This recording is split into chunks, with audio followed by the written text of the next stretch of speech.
እንኳን ደህና መጣችሁ። ዛሬ የምንመረምረው በጣም ጥልቅ የሆኑ ስነ መለኮታዊ ጽሑፎችን ነው።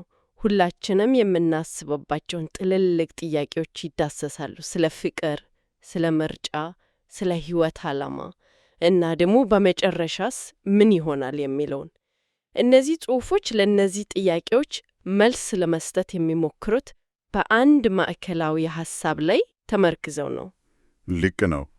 የጽሑፎቹ ዋና መቀራቀሪያ ነጥብ እነዚህን ሁሉ ጽንሰ ሐሳቦችን ፍቅር፣ ነፃ ፈቃድ፣ ፍርድ እና የፍጥረት የመጨረሻ ግብን ለማስተሳሰርና ለመረዳት ቁልፉ በውልድ ማንነትና ሚና ላይ የተመሠረተ ነው የሚል ነው። ሁሉም ነገር የሚጀምረውና የሚጠናቀቀው በእርሱ በኩል ነው ይላሉ። በጣም ትልቅ ሐሳብ ነው። እንግዲያው የዛሬው ጥልቅ ጥናታችን ዓላማ ይህ ግንኙነት እንዴት እንደተዋቀረና ለመላው ፍጥረት ምን ትርጉም እንዳለው መፈተሽ ነው። ከሁሉም ነገር መሠረት እንጀምር።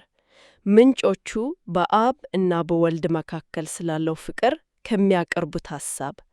ይህንን ጥናት ስንጀምር ዋናውና መነሻው ሐሳብ ሁሉም ነገር በወልድ ዙሪያ የሚያጠነጥን መሆኑ ነው።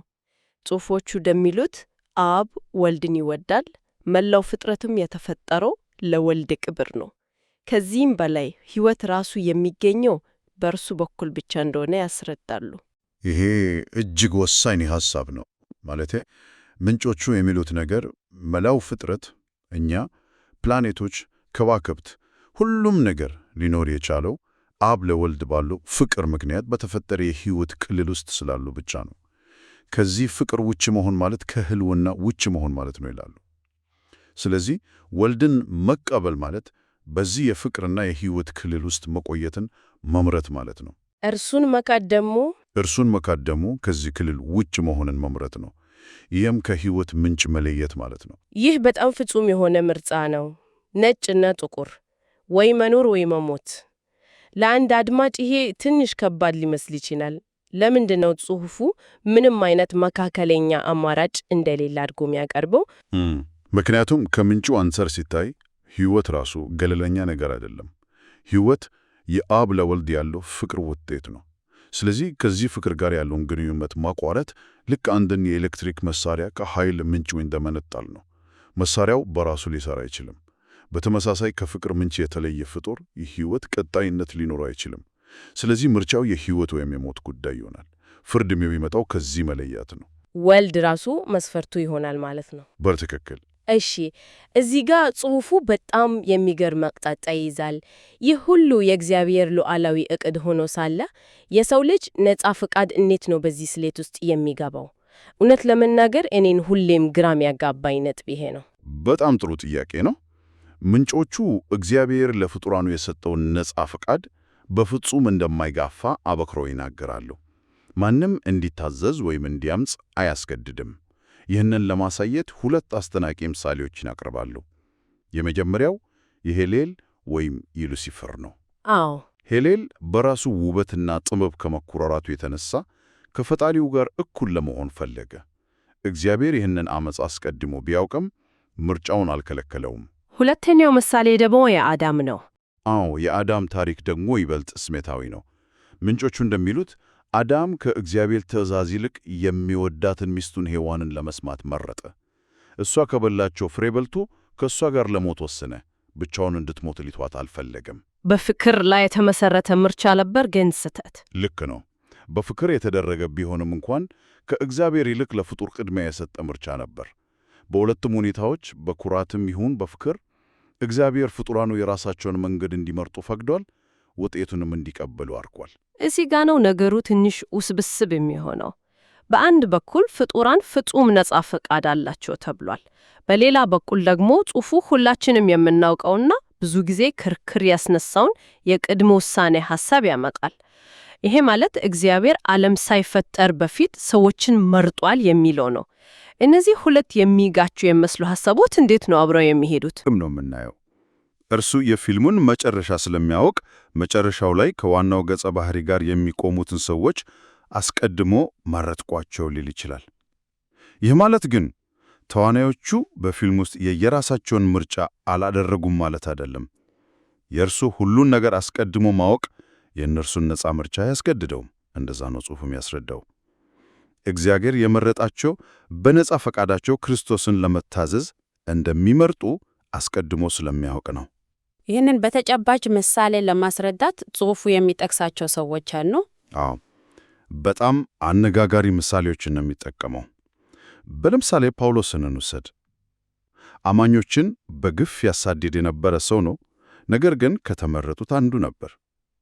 በሌላ በኩል ደግሞ አስቆሮቱ ይሁዳን እናያለን። ከቅርብ ደቀ መዛሙርቱ አንዱ የነበረ። አዎ፣ ከክርስቶስ 12 የቅርብ ደቀ መዛሙርት አንዱ የነበረ ቢሆንም ከተመረጡት ወገን አልነበረም። ይህ የሚያሳየው ከውጫዊና ከሰው መስፈርት አንጻር ብቻ በማየት የእግዚአብሔርን ምርጫ መረዳት ምን ያህል ከባድ እንደሆነ ነው። ስለዚህ ድርጊቶች የማረጋገጫ ምስክር ይሆናሉ ማለት ነው። አንድ ሰው ቤተ ክርስቲያን ውስጥ ስለታየ ወይም አምናለሁ ስላለ ብቻ ተመርጧል ማለት አይቻልም። በፍጹም። ምንጮቹ እንደሚሉት እውነተኛ ምርጫ በተግባር ይገለጣል። እንደሚያምኑ እየተናገሩ በክፋትና በራስ ወዳድነት የሚጽኑ ሰዎች ምናልባትም የዚያ ምርጫ አካል ላይሆኑ እንደሚችሉ ይጠቁማሉ። እንዲሁም በመንገድ ላይ ከእምነት የሚወድቁ ሰዎች ምናልባት ገና ከጅምሩ ያልተመረጡ ሊሆኑ እንደሚችሉ ይገልጻሉ። እንዲያውም አንድ ሰው ስሙ ከሕይወት መጽሐፍ ሊሰረዝ እንደሚችል የሚጠቅሱ ክፍሎች አሉ። ይህ ማለት ምርጫው የመጨረሻ ውጤት እንጂ የመነሻ ግዴታ እንዳልሆነ ያሳያል። ስለዚህ የሰው ልጅ በነጻ ፈቃዱ ወድቋል፣ ነገር ግን እግዚአብሔር አስቀድሞ በመረጣቸው በኩል የማዳን ዕቅድ አለው። ይህ ደግሞ በቀጥታ ወደ መዳን ዕቅዱ ማዕከል ወደ መስቀሉ ይወስደናል። ጽሑፉ የመስቀሉን ዓላማ በተመለከተ የተለመደውን አስተሳሰብ የሚሞግት ይመስላል። አዎ፣ በጣም ብዙ ጊዜ መስቀሉ እንደ አንድ አይነት ከእስር ቤት በነጻ መውጫ ካርድ ይታሰባል። ጽሑፉ ግን ይህንን አመለካከት በጽኑ ይቃወማል። የመስቀሉ ፍቅር የተገለጠው ለዚያ ፍቅር ምላሽ ለሚሰጡና ንስሐ ለሚገቡ ሰዎች ነው ይላል። ዓላማው ሌሎች ላይ በደል እየፈጸሙ ከቅጣት ለማምለጥ ለሚፈልጉ ወንጀለኞች መሸሸጊያ ለመስጠት አይደለም። ይህ በጣም ወሳኝ ነጥብ ነው። ማለትም አንድ ሰው ሌሎችን እየበደለ ክርስቶስ ሞቶልኛል፣ ስለዚህ ምንም አልሆንም ሊል አይችልም ማለት ነው። በትክክል። ጽሑፉ ከዚህም አልፎ የሚናገረው ነገር አለ። ክፋትን ለመፈጸም የቆረጡ ሰዎች የመስቀሉን ፍቅር ቢያዩ እንኳን አይቀበሉትም ይላል። እንዲያውም ያንን ፍቅር እንደ መልካም አጋጣሚ ተጠቅመው ያለ ቅጣት ፍራቻ ሌሎችን በበለጠ ለመበደል ሊነሳሱ ይችላሉ። ወይኔ! አዎ። ስለዚህ መስቀሉ ለአንዳንዶች የሕይወትና የድኅነት ምልክት ሲሆን፣ ፍቅርን ለሚቃወሙት ደግሞ የፍርድ ማስረጃ ይሆናል። ይሄ ደግሞ ከፍትሕ ጥያቄ ጋር በቀጥታ ያገናኘናል። አንድ ሰው ሌሎቹ የበደለ ለዘላለም ቢኖር የተበዳዮቹ ስቃይ መቼ ነው የሚያበቃው? ልክ ነው። ምንጮቹ የሚከራከሩት አንድ በዳይ ያለምንም ቅጣት ለዘላለም መኖር ከቻለ የተበዳዮቹ ስቃይም ዘላለማዊ ይሆናል ይላሉ። ይሄ ደግሞ ፍጥረትን በሙሉ ወደ ማያቋረጥ ገሃነም ይለወጠዋል። ጉልበተኞች ሁልጊዜ የሚያሸንፉበት፣ ደካሞች ደግሞ ለዘላለም የሚሰቃዩበት ሥርዓት ይሆናል። ስለዚህ የኃጢአት ውጤት የሆነው ፍርድ ለፍትሕ ሲባል ይግድ አስፈላጊ ነው። ስለ የእሳት ባህርና ሁለተኛ ሞት ሲነሳ ብዙ ጊዜ ወደ አእምሮ የሚመጣው ምስል የማያባራ ዘላለማዊ ስቃይ ነው። ጽሑፉ ግን ከዚህ ፈጽሞ የተለየ አቅጣጫ ነው የሚወስደው አይደል? በፍጹም። ጽሑፉ ሁለተኛ ሞት የሚለውን ቃል በቃል ነው የሚተርጎመው። ይሄ ማለት የህልውና ማብቃት፣ ሙሉ በሙሉ መጥፋት ማለት ነው።